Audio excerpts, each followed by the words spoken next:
Tore barattoota keenya akkam jirtu kun Furtuu Akaadaamiidha. Barnoota Sooshaal Saayinsii hojjechuun kan beekamu guyyaa har'aas Ikoonomiksii kutaa 10ffaa Yuunit 1 Paart 1 Theory of Consumer Behavior kan jedhu qabannee isinii dhufneerra. Namoonni chaanaalii keenyaaf haaraa taatan subscribe, like, share gochuun maatii keenyatti dabalama. Warroonni maatii taatan immoo barnoonni keenya yoo isinitti tole share gochuun hiriyoota keessan biraan nu gaasiniin jedha. Laayikiin viidiyoo keenya vaaraalii waan baasuuf laayik gochuun illee hin dagatina. Asumaan gara barnoota keenyaatti taasisnu. Unit 1 Economics Grade 10 Theory of Consumer Behavior. Theory waa'ee amala bittoota kan jedhu maal akka ta'e waliin ilaallaa jechaadha. 1.1 Concept of Utility jedha. In our everyday lives we buy different goods and service for consumption. Jireenya guyyaa guyyaa keenya keessatti meeshaalee fi tajaajila hedduu itti fayyadamuuf yookaan hojiirra oolchuuf yookaan soorrachuuf ni binnaa jedha. Utility is the level of satisfaction or pleasure derived from the consumption of good or service.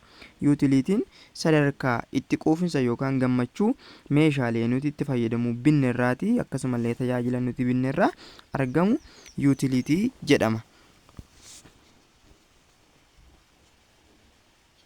Thus, utility is the power of commodity to satisfy human wants. Utilitiin faayidaadha. Faayidaa jechuun dandeettii meeshaan tokko fedhii dhala namaa guutuu qabudha jechaadha. For example, bread daabboo yoo fudhattan has the power to satisfy hunger. Daabboon dandeettii maalii qaba? Beela nama baasuu qaba. While water quenches our thirst. Bishaanillee akkuma nyaanni beela nama baasu bishaanis maal lamaa godha? Dheebuu nama baasa jechaadha. Walumaa galatti faayidaa jechuun yookaan utility jechuun dandeettii meeshaaleen fedhii namaa guutuu qabanidha jechuudha gabaabumatti. In defining utility, it is important to bear in mind the following points. Yeroo utility hiiknu wantoota armaan gadii yaadatti qabachuun gaariidha jedha. Relative utility wanti jedhamu jira. Relative utility, the utility of commodity subject to a person's needs. Faayidaan meeshaa tokko irraa argamu fedhii namicha sanaa irratti hundaa'a yookaan abbaa barbaade sana irratti hundaa'a yookaan nama dhuunfaa irratti hundaa'a subjective to a person needs gaafa jedhu. It is not absolute. Objectivity determine the same commodity provides different utilities for different consumers. Meeshaadhumti wal fakkaataa ta'an faayidaa garagaraa konsumerii garagaraatiif faayidaa garagaraa kennu. Bittoota garagaraatiif faayidaa garagaraa meeshaan kennu relative utility sababa jennu kanaafi jechaadha. Meeshaadhumti wal fakkaataa ta'an namaa namatti faayidaa isaan kennan garagaraa jechaadha. For example, non-smokers do not derive any utility from cigarettes. Warri sigaaraa hin aarsine sigaaraa irraa faayidaa isaan argatan yookaan gammachuu isaan argatan tokkollee hin jiru jechaadha. Utility of a product can be different at different place and times. Faayidaan meeshaa tokko irraa argamu yookaan gammachuun meeshaa tokko irraa argamu bakka tokkotti fi yeroodhaa yerootti garagaradha. For example, fakkeenyaaf utility that we get from wearing jacket during the cold season is not the same as during the hot season. Fakkeenyaaf utility nuti yeroo uffata yookaan jaakettii yeroo qorraa nuti uffannu utility nuti irraa argannu utility yeroo qorraa argannuu fi kan nuti yeroo ho'aa jaakettii uffannu irraa argannu garagaradha jechaadha. Fakkeenyaaf yeroo qorraa uffata akkamiitu uffatama? Uffata jaakettii uffattoota gurguddootu uffatama. Kanaafuu utilitiin nuti yeroo qorraa cold season uffanne kan yeroo nuti hot season uffanne wajjin waliin fakkaatu. For the same consumeridhuma wal fakkaataaf utilities varies from unit to unit, from time to time and from place to place. Consumeridhuma wal fakkaataaf iyyuu utilitiin meeshaa tokko irraa argatu bakkaa bakkattii fi yeroo irraa yerootti fi haalaa haalatti garagaradha jechaadha. For example, the utility we get from drinking tea early in the morning may be different from the utility we get during lunch time. Fakkeenyaaf nama tokkodha. Namni kun yuutiliitiin ganama ka'ee shayii dhugee irraa yuutiliitiin irraa argatuu fi shayii kana sa'aatii 6tti yookaan sa'aatii misaatti shayii kana yoo dhuge yuutiliitiin irraa argatu garagaradha jechaadha.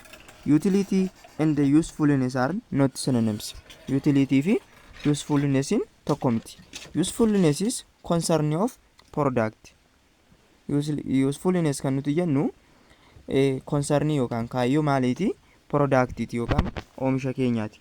Where is utility is concern of consumer. Garuu utility concern eenyuti yoo jettan concern consumeriti. Utility'n faayidaa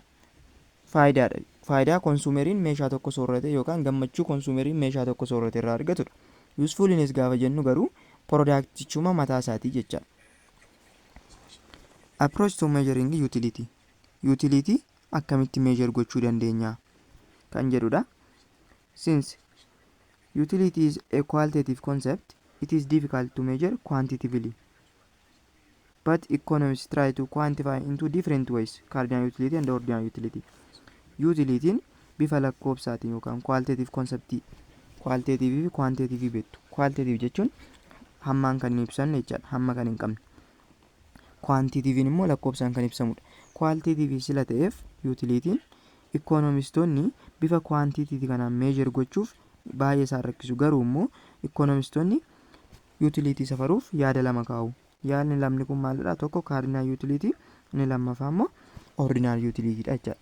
Walumaa galatti utility'n karaa kana lamaaniin safaramuu danda'a jedhanii yaada kaa'u warri economistoonni jechaadha. The cardinal utility theory. Yaadni cardinalii maal jedha? To get higher level of satisfaction, the consumer must be able to compare the utility of the various basket of goods that can be bought with available income. Consumeriin tokko itti quufinsa yookaan gammachuu olaanaa argachuudhaaf dirqama meeshaalee soorratu sana yookaan basket of goodii meeshaalee bituuf deemu sana waliin compare gochuu qaba. Maalirra dhaabate? Inkaamii yookaan galii isaarra dhaabate meeshaalee bituuf jedhu sana erga waliin dorgomsiisee meeshaa kamtu x kun meeshaa tokko yoo ta'e kun immoo meeshaa lammaffaa yoo ta'e x immoo y tu naa caala jedhee waliin dorgomsiisuu qaba jechaadha. X is greater than y jedhee kaa maalirra dhaabate? Galii qaburra yookaan available income isaarra dhaabate jechaadha. According to cardinal utility theory, akka yaada cardinalii kanatti utility is measurable like weight, height and temperature. Akkuma ulfaatina, dheerinaa fi temperature wanta tokko safarru warri cardinal utility maal jedhu? Cardinal utility theory jechaadha. Utilities hin safarraa measurable dha yookaan safaruu dandeenyaa nun jedhu. And they suggest a unit of measurement of satisfaction called utils. Fakkeenyaaf akkuma yeroo leengezii wanta tokko safarru kiloomeetiraan bakka buufnu kiloomeetira jennee bakka buufnu yuunitii isaa yuunitiin utility yookaan immoo utility keenya maalidha jechuudha? Utilsidha. The cardinal school postulated that utility can be measured in monetary units. That means by the amount of money that consumer is willing to buy for another unit of commodity, or by subjective units called utils. Akka warri cardinalii jedhanitti yookaan manni barumsaa cardinalii akka nuuf ibsutti utility'n bifa maallaqaatiin safaramuu danda'u jedha. Safaramuu danda'a. Akkamitti? Consumeriin tokko meeshaa tokko irratti meeqa akka baase ilaalanii consumer is willing to buy for another unit of a commodity. Kan ittiin ibsinu immoo unity ishii maalidha? Utils. Kanaafuu utility'n akka warri cardinalii jedhanitti safaruu dandeenya. Bifa maaliitiin? Bifa absolute numberiitiin. 1, 2, 3 jennee safaruu dandeenya nuun jedhu warri cardinal utility theory jecha. Ifa jedhee yaada? Yoo gaaffii qabaattan comment section jala kaa'aa jedha. Thus, the school assumes that the level of utility can be expressed in numbers. Kanaafuu manni barumsaa cardinalii kun yookaan yaadni cardinalii kun maal jedhanii kaa'u? Utility'n tokko bifa maaliitiin safaramuu yookaan kaa'amuu danda'a jedhu? Bifa numberiitiin yookaan bifa lakkoofsaatiin jechaadha. 1, 2, 3 jennee kaa'uu dandeenya jedhu warri cardinal utility theory. Inni kan biraa assumption of cardinal utility theory dha. yaada akkamii kaa'u jarri kun yookaan assumption akkamii qabu isa jedhudha. The consumer are rational. Consumeriin rationalidha jedhu. The main objective of consumer is to maximize his or her satisfaction given his or her limited budget or income. Thus, in order to maximize his or her satisfaction, the consumer are to be rational. Warri cardinal utility consumerii rationalidha gaafa jedhan kaayyoon consumerii tokko yookaan consumeriin tokko kaayyoonsa maal gochuudha jechuudha. Itti quufinsa yookaan immoo gammachuu meeshaa soorrate tokkorraa argatu ol kaasuu barbaaduudha. Yookaan consumeriin kamiyyuu gaafa meeshaa tokko soorratu kaayyoonsa gaafa soorratu isaa ta'u gaafa bitu kaayyoonsa maximize gochuudha. Maalsaa satisfaction yookaan gammachuu meeshaa sun irraa argatuu fi itti quufinsa meeshaa sun irraa argatu maalirra dhaabate galii isaa daangaa ta'e irra dhaabate yookaan inkaamii isaarra daangaa murtaa'aa ta'e sun irra dhaabate maximize gochuudha. Kana gaafa jedhu namni tokko fakkeenya birrii 100 qaba yoo ta'e konsumeriin tokko birrii 100 qaba.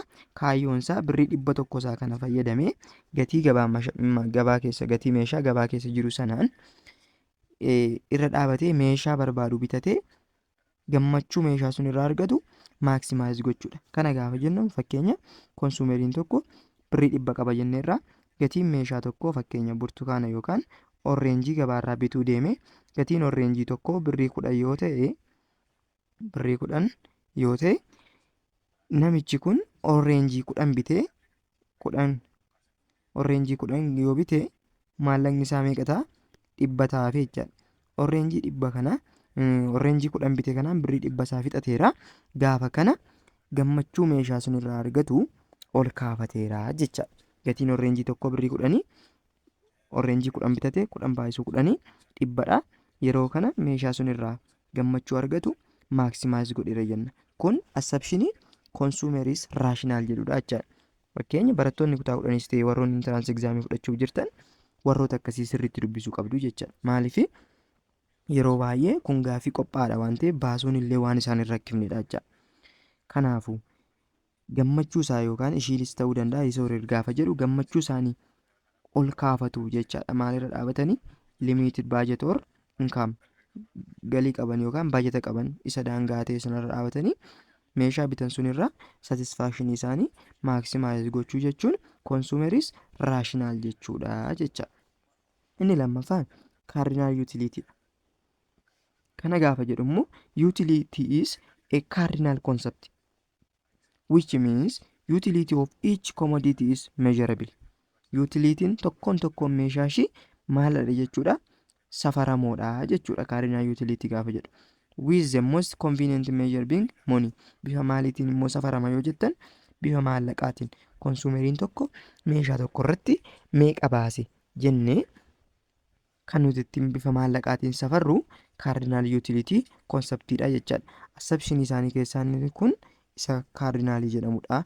Utilitiin hin safarama jechuudha jechaadha gabaabumatti.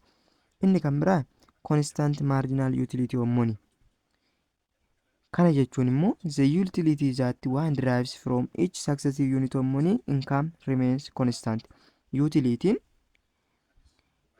maallaqa walitti fufaate yookaan inkaamii keenya irraa nuti argannu konstaantiidha. Fakkeenyaaf utility meeshaa duraa tokko irraa arganne fakkeenya meeshaalee kun teebilii wayii yoo ta'e kana 3 4 5 6 jennee keenye teebilii kana keessatti kanaan x kanaan immoo y jennee haa keenyu. As keessatti fakkeenyaaf x 3 fi y 1 x 4 fi y 2 3 4 otoo binna ta'e gaafa binnu x 3 fi y 1 gaafa binnu kana kaalarii isiniif haa jijjiiru. x 3 fi y 1 gaafa bitu gammachuun irraa argatee fi x 4 fi y 2 gaafa bitu gammachuun irraa argate wal fakkaataadha jechuudha. Maal jechuun constant marginal utility of money gaafa jennu utility one derives from each successive unit of money income remains constant gaafa jedhu jechaadha. Ifadha yaada. Inni kan biraa diminishing marginal utility dha. Kana jechuun immoo the utility gained from successive unit of a commodity diminishes. In other words, marginal utility of a commodity diminishes as a consumer larger quantities of it. This law of diminishing marginal utility. Kana jechuun immoo diminishing marginal utility kan nuti jennu utility nuti meeshaa tokko dabalata hamma soorrachaa deemnu meeshaa sanarraa argannu hirrachaa deemaa jedha. Fakkeenyaaf namni tokko bishaan dheebotee dhufee bishaan birciqqoo jalqabaa gaafa dhugu bishaan sanarraati utility olaanaa argata. Ammas gaafa birciqqoo tokko lammaffaa itti dabalatu utility amma ta'een hir'ata jechaadha. Ammas gaafa itti dabalatu fedhii bishaan dhuguu dhabaa deema namni kun. Amma immoo gaafa itti dabalu sirii gara alaatti bahutti hin deemaa jechaadha. Gaafa kana utility nuti meeshaa tokko successively walitti fufinsaan akkuma soorrachaa deemnu utility nuti meeshaa sanarraa argachaa deemnu immoo maal ta'aa deema? Diminish ta'aa deema yookaan hirrachaa deema jechaadha. Kana jechuun immoo maal jechuudha ree? The law of diminishing marginal utility jennaan jechaadha. In other words, karaa biraatiin marginal utility yookaan marginal gaafa jedhu additional jechuudha. Faayidaa dabalataa meeshaa sunirraa argamu jechaadha marginal utility jechuun. Marginal utility of a commodity diminishes as a consumer consumes larger quantity of it. Akkuma consumeriin meeshaa sun dabalee yookaan baay'isee soorrachaa yookaan itti fayyadamaa deemu marginal utility meeshaa sun irraa argachaa deemu immoo maal ta'aa deema? Hirrachaa deema jechuudha. Kana jechuun immoo seera law of diminishing marginal utility jedhamudha jechuudha. Inni kan biraa the total utility of a basket of goods depend on quantity of individual commodity. Total utility meeshaa tokkorraa argamu total utility gaafa dhugaa utility walii galaati. Total utility meeshaa tokkorraa argamu maal irratti hundaa'edha? Quantity consumeriin tokko itti fayyadame yookaan soorrate irratti. If there any commodity in the bundle with quantity x1 x2 xn jira yoo ta'e total utility irraa argatu x1 plus x2 plus x3 jenneet argannaa jechuudha.